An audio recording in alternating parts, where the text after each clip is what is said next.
Imagine a world recovering from a devastating conflict. The year is 1919. World War I, the Great War, has finally ended. Millions lie dead, victims of a brutal and senseless conflict. Nations are shattered, economies are broken, and the human spirit is deeply wounded. The world longs for peace, for a chance to rebuild and heal. From the ashes of this devastation, a glimmer of hope emerges. Leaders from across the globe gather in Paris to forge a new path, a path to lasting peace. They call it the Treaty of Versailles, a document intended to prevent another global conflict. But the Treaty of Versailles, while well-intentioned, carries within it the seeds of resentment and instability. It imposes harsh penalties on Germany, the defeated nation. Germany must accept blame for the war, disarm its military, and pay heavy reparations to the victors. These terms, while understandable from the perspective of the victors, sow the seeds of resentment and anger among the German people. The Treaty of Versailles, meant to ensure lasting peace, instead becomes a source of deep division and resentment. Germany, humiliated and economically crippled, struggles to rebuild under the weight of war guilt and crippling reparations. The German people, proud and nationalistic, find it difficult to accept the blame and the burden placed upon them. Within this atmosphere of bitterness and despair, a dangerous ideology begins to take root. Extreme nationalist groups, fueled by resentment towards the treaty and its architects, gain traction. They exploit the economic hardship and wounded pride of the German people, promising a return to greatness and a restoration of German honor.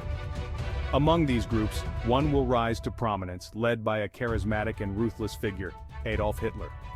Hitler and his National Socialist German Workers' Party, the Nazis, tap into the wellspring of anger and frustration brewing in Germany.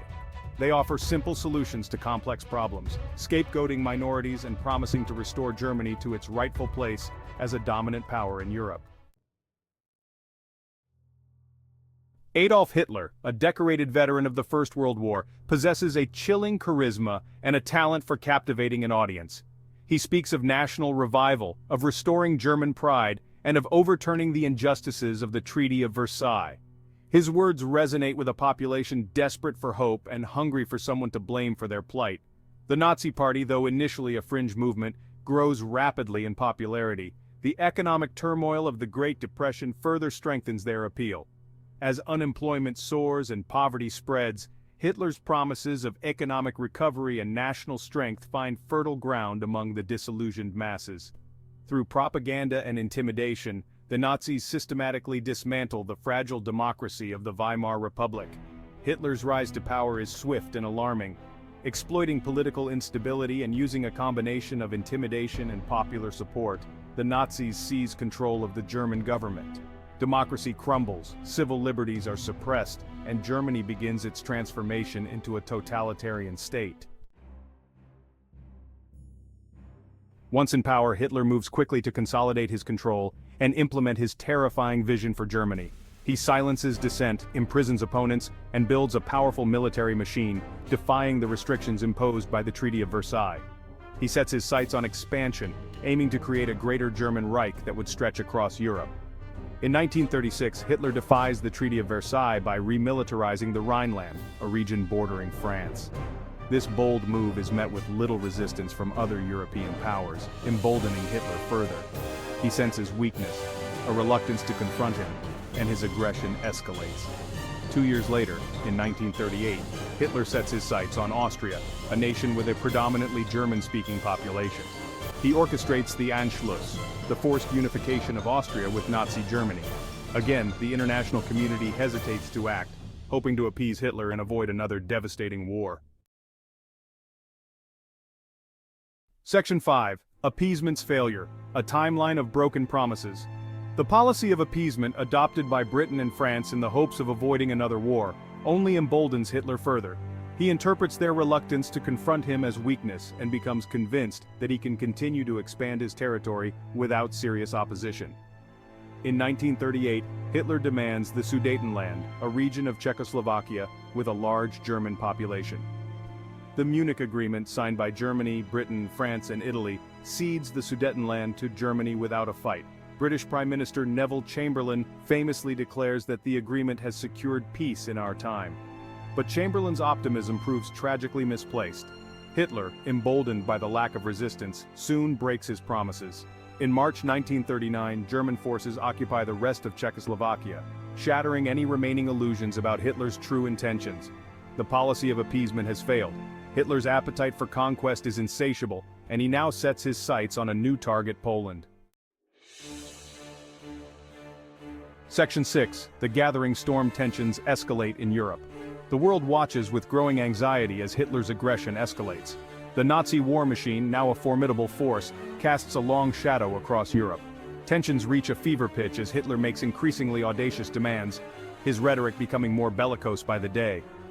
In August 1939, Germany and the Soviet Union sign a non-aggression pact, the Molotov-Ribbentrop Pact. This pact, which includes a secret protocol dividing Poland between the two powers, shocks the world. It becomes clear that Hitler is preparing for war, and that Poland is his intended target. Frantic diplomatic efforts are made to avert disaster, but to no avail. Hitler remains undeterred, convinced of his military superiority and his destiny to rule Europe. The stage is set for a confrontation that will plunge the world into another global conflict. Section 7. The spark ignites. Germany invades Poland. On September 1, 1939 at dawn, the German war machine roars into action. German forces, spearheaded by tanks and dive bombers, surge across the Polish border in a blitzkrieg, a lightning war designed to overwhelm the Polish defenses. The invasion of Poland marks the beginning of World War II, a conflict that will engulf the globe and claim the lives of tens of millions. The Polish army, though brave, is no match for the overwhelming might of the German Wehrmacht. Section 8. A world at war. Britain and France declare war. 2 days after the invasion of Poland, on September 3, 1939, Britain and France honor their treaty obligations to Poland and declare war on Germany. The world watches in disbelief as the nightmare scenario they had desperately hoped to avoid becomes a terrifying reality. The British and French declarations of war mark the beginning of a global conflict that will span 6 long and bloody years.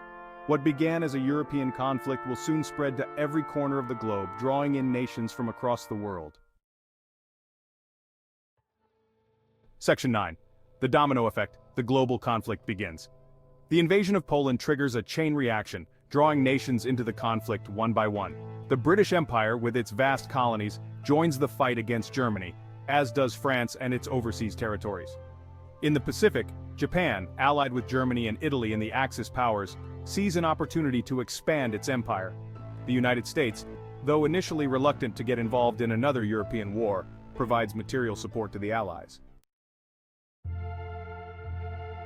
Section 10. Echoes of the past, shadows of the future. World War II, a conflict born out of the ashes of a previous global war, becomes a defining moment in human history. It is a story of unimaginable brutality and sacrifice, of technological advancements that forever alter the course of warfare, and of the enduring human spirit in the face of unimaginable adversity. The spark that ignited World War II serves as a stark reminder of the fragility of peace and the devastating consequences of unchecked aggression and unchecked hate. It is a lesson that echoes through the decades, a call for vigilance, for understanding, and for a commitment to building a world where such horrors are never repeated.